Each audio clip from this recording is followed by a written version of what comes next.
of evaluating Sandra in the past, and I just love to see what you're working on and the different projects you have, and you always do a phenomenal job. Sandra's working towards a contest, and so I'm very competitive personally, and so I want to just give any feedback that I can to help you be prepared for that. I'm a little discombobulated because Greg's talking about pushing on a womb. Tom mentioned earlier that bathing suits are optional at a pool party, so I'm not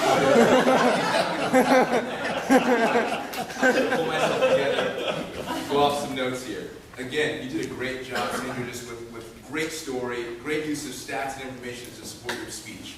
I thought you had the visual, you started out silently so everyone had to get engrossed in what you're talking about, and then the personal story absolutely hit home with me. I'm not an overly emotional guy, but I felt it. I felt the heartstrings tugging, and I want you to continue that. I think what you can do is we always watch the timeline for these prepared speeches. And so if we always make our speech to be 7 minutes long, when we get up there, we forget something or do something, it's going to run over. So we have to build it to be 6:30. That's what I would like to encourage you to do. And the way to do that is cut some of the pieces out where it's a little bit repetitive and it slows down a little bit. We're talking about rejection with the doctor. If you're going to say rejection with the doctor, say I was rejected by my doctors. They were giving me the diagnosis I would never be able to write again. I'd never be able to paint again. I won't be able to hold my child. Keep drawing on that emotion. Keep drawing on the emotion so your audience is going with you to wherever you're taking us. We're going to go with you because we are rooting for you right now because you're not getting the diagnosis you want. You're not getting the prescription you want. So make that point, make it once, make it stronger, and then you cut out 20 seconds right there, and you have time to do some other things. I'd like you to reintegrate or integrate more of, I'm a writer, I'm a painter, I'm a mother, I'm a warrior in the middle of the speech, not just the beginning and the end, but let's weave it in there so that each point is supported by that.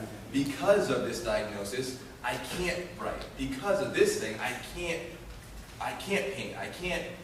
So that helps us to understand, so what? But now it's like, but I'm a warrior, and I fought through this, and tell the story. I want to hear more of, how did you actually get the medication?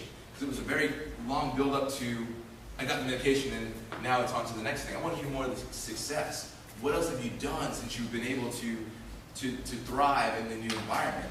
Have you been able to walk a 5K or do some different things like that to share more of the success because of this magical old school drug that's a regular thing that used to exist?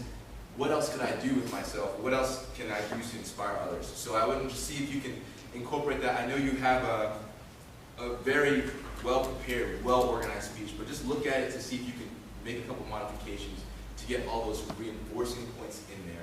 All I'm trying to do is reinforce. I have one chance to look at it for 3 seconds and 3 minutes, but awesome job, and I can't wait for your W next week.